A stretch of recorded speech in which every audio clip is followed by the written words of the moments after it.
সুপ্রভাত আমার প্রিয় বন্ধুরা, তোমরা সবাই কেমন আছো? আশা করি তোমরা যে যেখানেই আছো অনেক ভালো আছো এবং সুস্থ আছো। আমিও ভালো আছি। পিথার লাইফস্টাইল চ্যানেলে তোমাদের সবাইকে স্বাগত জানিয়ে আজকের ভিডিওটা আমি এখান থেকে শুরু করলাম। তো তোমরা দেখতেই পাচ্ছ, আজ একদম সকাল সকাল ঘর ঝাড়ু দেওয়া থেকে আমি ভিডিওটা শুরু করেছি। এর আগের ভিডিওগুলো কিন্তু আমি সকালের সমস্ত কাজবাজ সেরে শুরু করতাম। আজ একদম তোমাদের কাছে সকাল সকাল চলে এসেছি। তো চলো বন্ধুরা, তোমরা আমার সাথে থাকো আর দেখতে থাকো আজ সারাদিন কি করি। আর ভিডিও আপলোড করতে কেন আমার দেরি হচ্ছে সেই সবও বলবো আজ তোমাদের ভিডিওর মাধ্যমে। তো চলো আর সাথে থাকো আর ভিডিওটা দেখতে থাকো।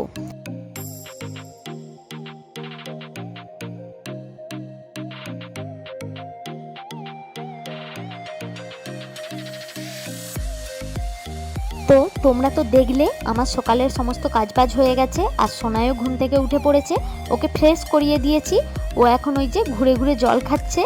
ওর কিন্তু খাওয়া পটি করা সব হয়ে গেছে। আর এরপরে আমি আমাদের বেডশিটটা চেঞ্জ করে নিচ্ছি ধোয়ার জন্য।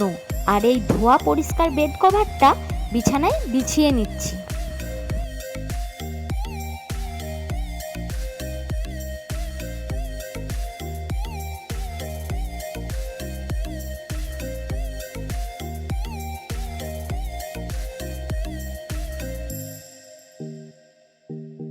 এই বেডশিটটা বাথরুমে রেখে আসি, স্নান করার সময় এটা ধুয়ে নেব।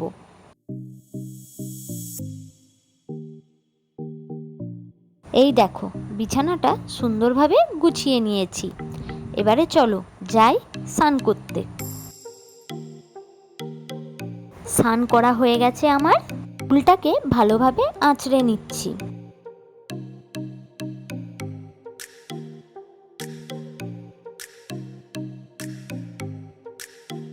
নিচে এসে সবার জন্য আগে সকালের খাবারটা বানিয়ে নিচ্ছি।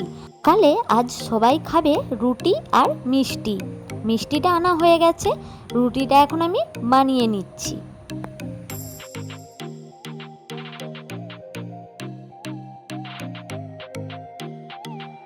সকালের সবার খাওয়া দাওয়া হয়ে গেছে।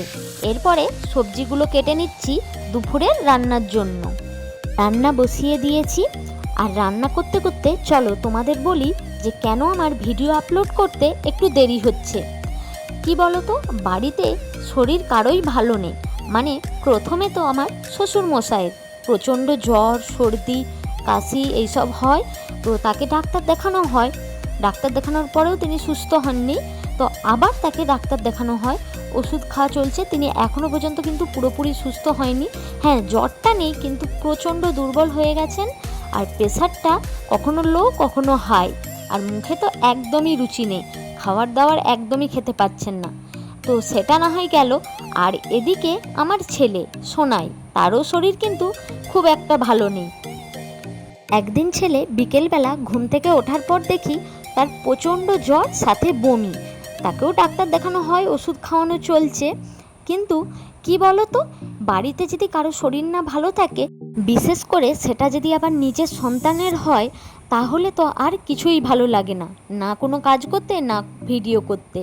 যা পরিমাণে গরম পড়েছে, তোমাদের বাড়িতে যদি ছোট বাচ্চা থাকে তার একটু এই গরমে বেশি করে যত্ন নিও। শুধু ছোটরা কেন, আমরা নিজেরাও, বড়দেরও একটু সাবধানে থাকতে হবে। বেশি বেশি করে জল খেতে হবে। আর বাড়ির বাইরে যদি কোনো কাজ থাকে সেটা সকালে বা সন্ধ্যেতে করে নেওয়ার চেষ্টা করো। আর যদি খুবই এমার্জেন্সি হয় যে রোদের টাইমে বেরোতেই হবে, তাহলে সাথে একটা কিন্তু জলের বোতল আর ছাতা রেখো। আর এখানে সোনাইকে দেখো কেমন দুষ্টু হয়েছে। আমি রান্না করছি আর ও দেখো আমার কোলের মধ্যে এসে বসেছে। কোল থেকে নামবেও না, সরবেও না। আর আমার হাতা খুন্তি সব নিয়ে এখন ও রান্না বান্না করবে, আমাকে কিছুই করতে দেবে না।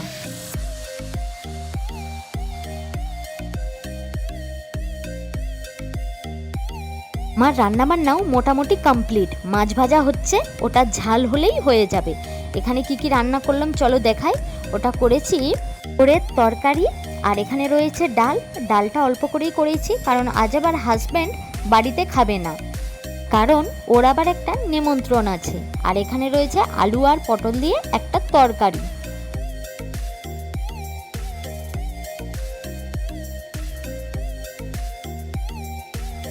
সাথে রয়েছে শাক ভাজা। এখানে হচ্ছে মাছ ভাজা, আর রয়েছে তো দেখতেই পাচ্ছ 4 পিস মাছ, কারণ বললামই তো হাজব্যান্ড আজ খাবে না। রান্না করে এখন চলে এসেছি ছাদে। সকালে ধোয়া জামা কাপড়গুলো এখন মিলে দিচ্ছি। সোনাইকে এখানে স্নান করিয়ে দিয়েছি, এইবারে ওকে ভাত খাইয়ে দেব। আর ওর খাওয়া হয়ে গেলে তারপরে কিন্তু আমরা সবাই খাওয়া দাওয়াটা করে নেব।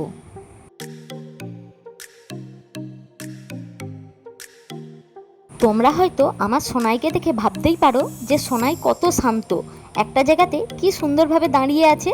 সেটা কিন্তু একদমই নয়। ওই যে টুলগুলো হয়, মানে ড্রেসিং টেবিলে বসার জন্য যেই টুলগুলো হয়, ওই টুলের ওপরে কিন্তু ওকে আমি দাঁড় করিয়ে রেখেছি, তাই এক জায়গায় দাঁড়িয়ে আছে। না হলে কি হয় বলো তো, এই প্যান্ট নিয়ে চুল আঁচড়ানো নিয়ে ওর পেছন পেছন ছুটতে হয়, কত ছুটে ছুটে সব কাজ করা যায় না, তাই এই বুদ্ধিটা খাটিয়েছি। কেমন হয়েছে জানিও তো। আর এরপরে দেখো ওকে এখানে একটা টিপ পরিয়ে নিচ্ছি। সব দিন ওকে টিপ পরানো হয় না, মাঝে মাঝে পরাই। তো আজ ওকে টিপ পরে কেমন লাগছে তোমরা কিন্তু অবশ্যই কমেন্ট করে জানিও। আর ওর এই যত্ন, বাড়ির কাজ করতে করতে আমার অবস্থাটা দেখো, যেন মনে হয় আমি কতদিন খেতে পাইনি। তো যাই হোক, খাওয়া দাওয়া হয়ে গেছে সকলের, সাথে আমারও। আর এখানে বাসনগুলো ধুয়ে এই ঝুড়িটার মধ্যে রেখে দিচ্ছি জল ঝরার জন্য। এখন চলে এসেছি রুমে, আর দেখো চুলটাকে খুলে নিয়েছি শুকনো করার জন্য। সারাদিনে তো খুব একটা সময় পাই না। আর এখানে দেখো সোনাই একদম সুন্দর ঘুমোচ্ছে। তো চলো এই ফাঁকে আমিও একটু রেস্ট করে নিই। আবার দেখা হচ্ছে তোমাদের সাথে বিকেলবেলা সোনাইকে নিয়ে চলে এসেছি ছাদে। আর ছাদে এসে ছেলেকে দেখো কেমন একটা দুষ্টামি শুরু করেছে। জামা কাপড় মেলার যে ওই তারগুলো, সেগুলোকে টেনে ছিঁড়ে দিয়েছে। তার পর্যন্ত তো হাত যায়নি, কিন্তু তারে মিলে রাখা জামা কাপড়গুলোকে জোরে যা টেনে দিয়েছে, তারটা ছিঁড়ে গেছে। আর সেটা নিয়ে এখন খেলা করছে। আর ওদিকে আমার হাজব্যান্ডকে দেখো তারটা মোটামুটি কোনোভাবে আটকানোর চেষ্টা করছে। আর এখানে বাবুকে দেখো প্যান্ট চেঞ্জ হয়ে গেছে, এই যে হিসি হয়ে গেছে এখানে, আমি ওখানটা একটু জল দিয়ে ধুইয়ে দিয়েছি। আবার একটা দেখো নতুন দুষ্টামি শুরু করেছে। সারা দিনে যে কত রকমের দুষ্টামি করে সে আর কি বলবো। আর এই যে দেখো দুষ্টামির ফল, তোমাদের আবার আঙুল দিয়ে দিয়ে দেখাচ্ছে। তোমরা বুঝতে পারছো কপালটা কেমন ফুলে আলু হয়ে গেছে। সারা দিনে কতবার যে সিঁড়ি দিয়ে ওঠানামা করে তার ঠিক নেই। আর ওই সিঁড়ি দিয়ে উঠতে গিয়ে পড়ে গেল, ব্যাস কপাল গেল ফুলে। জানো তো বেশ ব্যথা পেয়েছে, খুব কান্নাকাটি করছিল। ওই জায়গাটাতে একটু বরফ দিয়ে দিয়েছি, আর এখন হাতে একটু চকলেট দিয়েছি, ওটা এখন ও খাচ্ছে। আর আমি ছাদ থেকে তুলে আনা জামা কাপড়গুলো ভাঁজ করে নিচ্ছি। এরপরে আমি আর কোনো ভিডিওই শ্যুট করতে পারিনি, কারণ সন্তানের যদি কিছু হয় তখন মায়েদের আর কোনো কিছুই ভালো লাগে না। তো বন্ধুরা, আজকের ভিডিওটা এখানেই শেষ করছি। তোমরা ভালো থেকো, সুস্থ থেকো, আর আমার ভিডিওতে একটা লাইক করে দিও। আর চ্যানেলে যদি নতুন বন্ধু হও তাহলে চ্যানেলটি সাবস্ক্রাইব করে দিও। আজকের মতো এখানেই টাটা, দেখা হচ্ছে নেক্সট ভিডিওতে।